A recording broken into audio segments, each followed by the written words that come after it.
Good morning, everyone. Today I'll be teaching us how to make this chef shirt.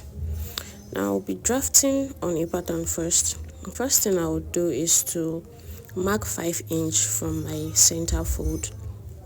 This is for the button extension. So I will mark this and then I would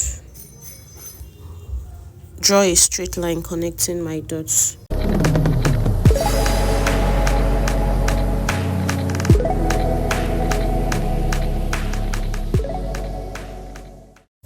After connecting my dots, I would measure my shoulder to my bust point, my shoulder to my half length, and then my full length. In this case, I'm supposed to be using a full length of 27. So that is exactly what my pattern paper is, 27. So I'm going to mark the lines and connect my dots.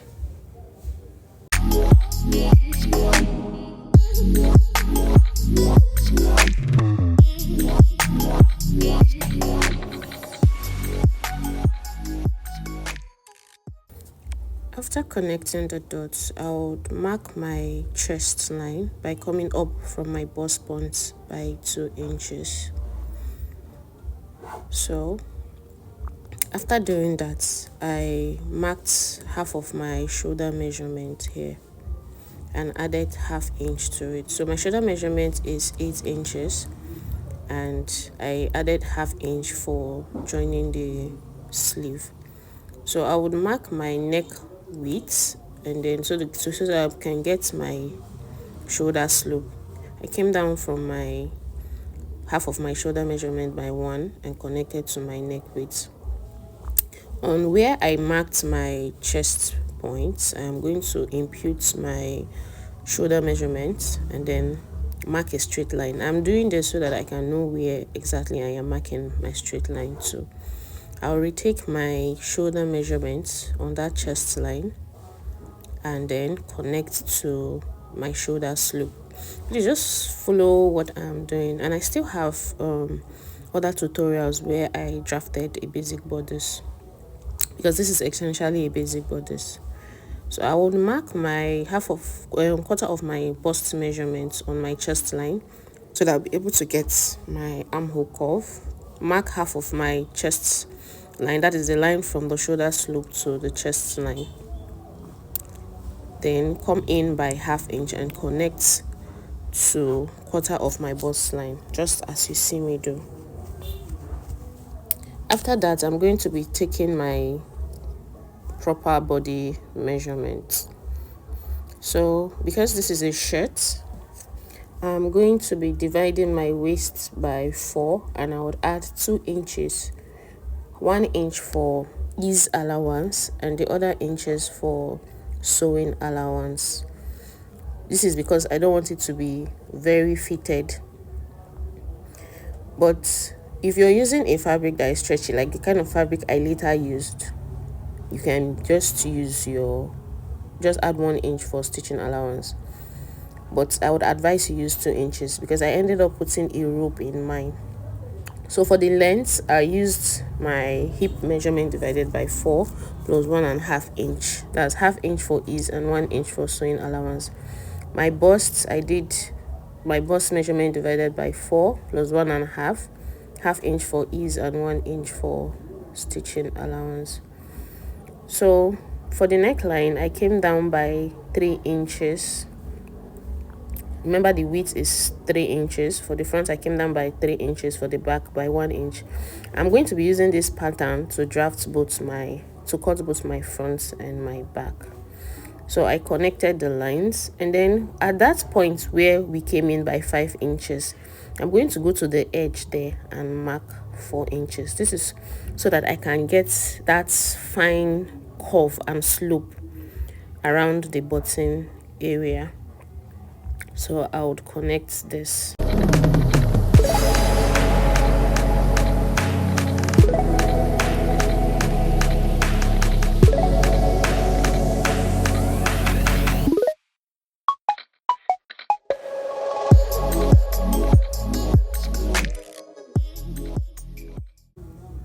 So I would cut this out And after cutting, I would fold that part where I marked 5 inches into, as you see me do, and cut out the back neckline.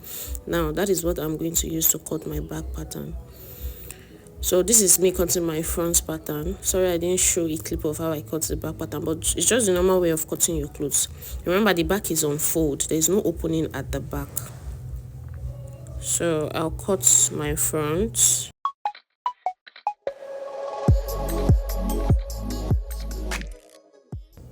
So after cutting on my fabric, the next thing I'll do is to mark where I want my facing to be. So since I'm not using this pattern for any other thing, I just marked 6 inches. That's 1 inch away from the 5-inch mark I did on the pattern. That's what I'm going to be using to cut my facing. Now I'm going to measure my armhole so that I'll be able to use it to cut my sleeve. So my sleeve measurements, normal sleeve measurement is 24, but because I'm adding black at the tip, I'm going to measure 21 and a half, so that by the time I add the black to the tip of the sleeve, it will complete my sleeve measurement. So I've marked that. So I'm going to come back by 5.75 for my bicep measurements. On that point, I'm going to mark half of my round arm measurements. Please take your round arm measurement, divide into 2 and mark there. So on the tip of the starting point, I'm going to come in by 1.5, and then on the 5 inches, I'm going to angle my tape as you saw me do and mark 6 inches. This is the easiest way for you to mark your sleeve as a beginner. Please let me know if you want me to make a separate tutorial for a sleeve. So I'm going to add 1 inch for stitching allowance on my bicep line, and then do the same thing for my sleeve measurements, as you can see me do. Please, if you want me to make a separate tutorial on how to make a sleeve, draft a sleeve with proper measurements, please let me know. So I'm going to cut this out, set it aside, and then use it to cut on my fabric, as you see me do.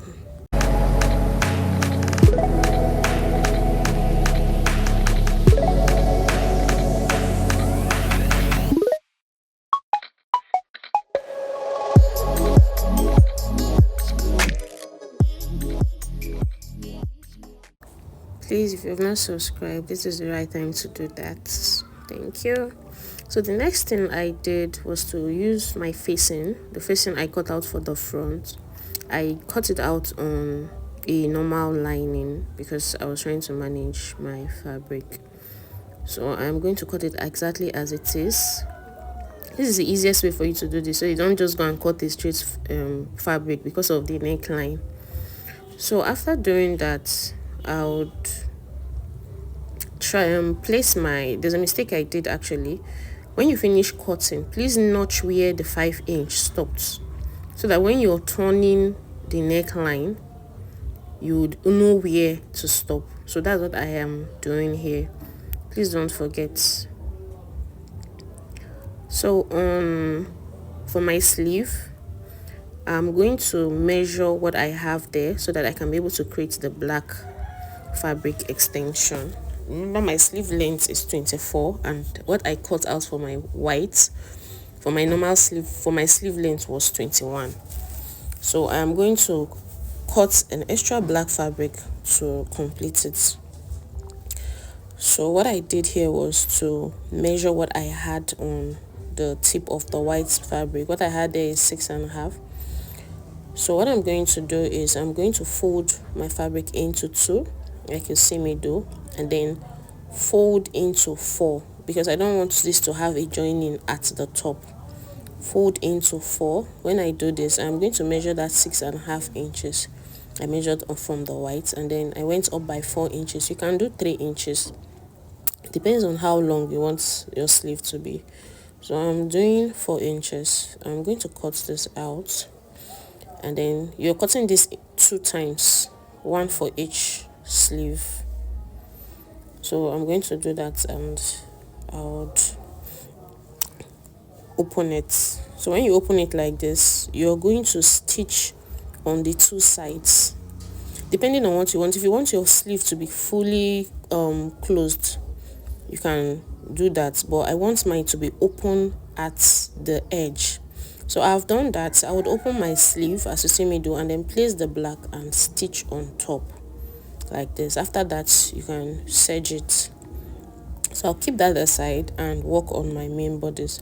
So as you can see, I have pinned that my facing on the front part of the bodice, right side facing right side, as you can see. So I'll take this to my sewing machine and show you what to do. So I started sewing this one from the down.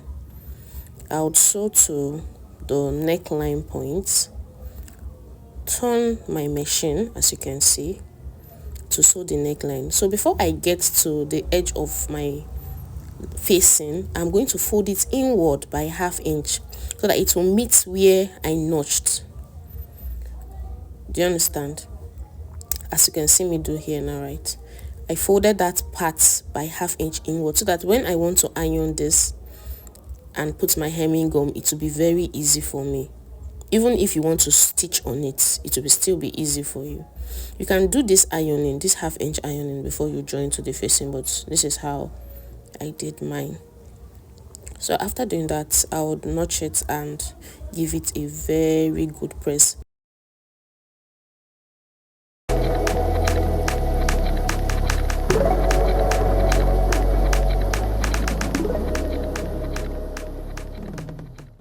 So if you look at what I'm doing, you see that that place I folded that 1/2 inch when I was stitching, I have ironed it down. Next thing I did was to use hemming gum to hold it.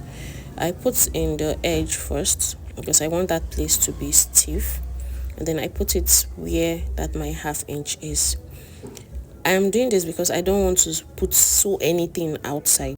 I don't want to see any stitching outside because I know I'm still going to be putting a button and a buttonhole there, so it will still help it to hold it better. Now, if you can see my arrow, you will see that that place came out. What I did there was to notch it as close as possible to where my sewing stopped. That way you can be able to fix your collar. So the next thing I did was to join my front and my back on the shoulder. Remember, you have 2 sides of your front and 1 piece for the back. So I'll join the shoulder and then bring it back. So I've joined the shoulder. The next thing I'll do is to notch my sleeve at the middle and then join that notch to the middle of my shoulder line and stitch it. This is the easiest way for you to do this,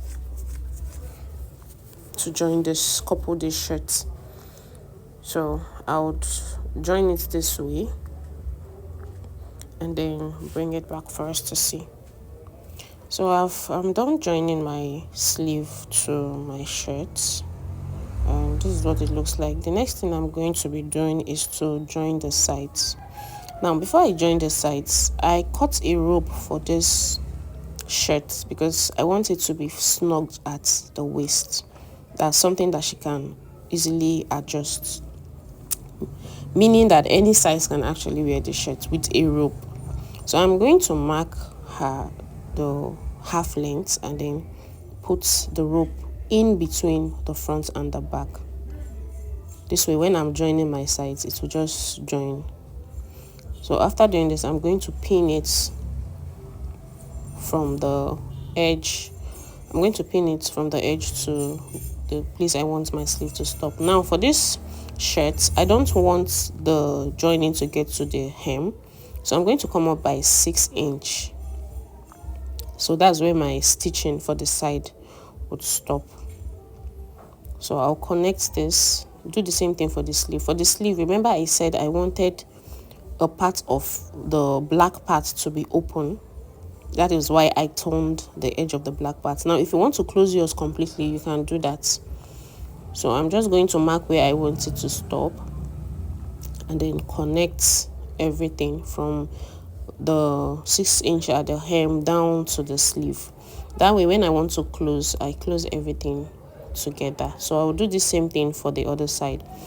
Now I have closed the side and I've done some ironing. The next thing to do is to make the collar and fix it. I don't know if you can notice that slant that we did on the neck.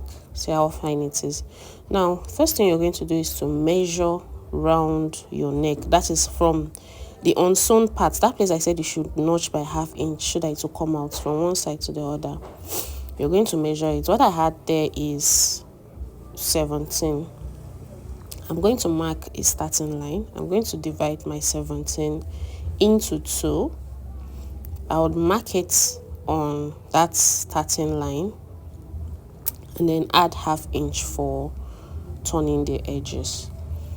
Now on that ½ inch, I'm going to come up by ½ inch again and connect to the center point. This is to give the collar a curve. As you can see me do, just follow what I'm doing.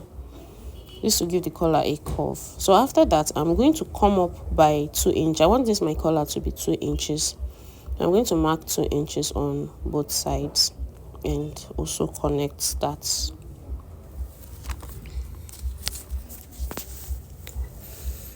After connecting that, I'm going to remeasure my collar length. That's 8.5 inches on the top part to be sure. Add my ½ inch to be sure that the up and the down is same measurement. So I'm going to connect that. Now you can leave your own collar like this if you want, but for me I want that upper part of the front to have a bit of a curve. So you can just come in by ½ inch and then connect it, ½ inch up, ½ inch down, and then connect it like this. So this is how I want mine to be. So I would cut this out and use it to cut on my fabric. Now when I was cutting on my fabric, I didn't add any allowance because the 2 inches was enough for me.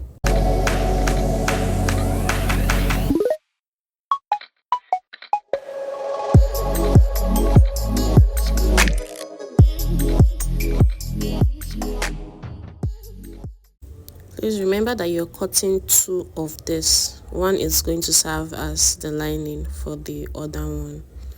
So after doing this, I'm going to open it. I did not add any hairstay or gum stay to this because I used a chinos fabric for this tutorial.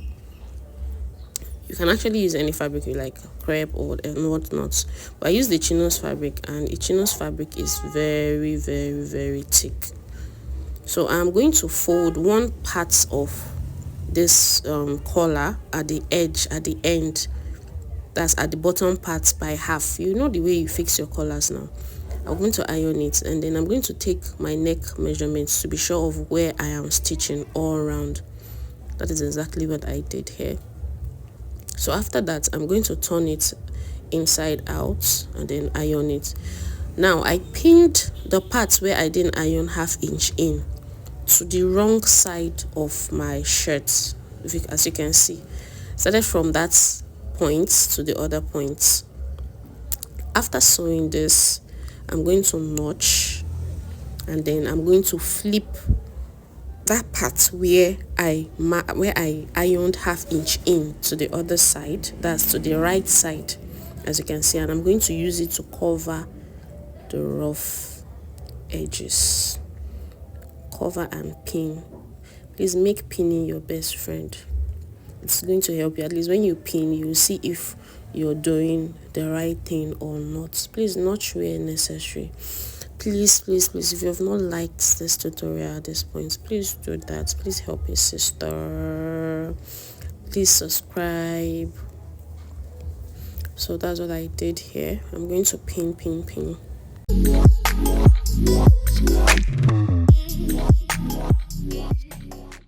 After pinning, I will take it to my machine and sew. So I'm done sewing. See how clean it is. I'm going to give this a very good press.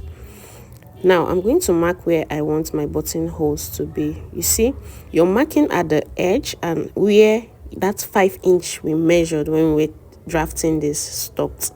So you can use as much buttons as you want, but I think 6 is okay on both sides. Now look at the finished results. I took it for monogramming.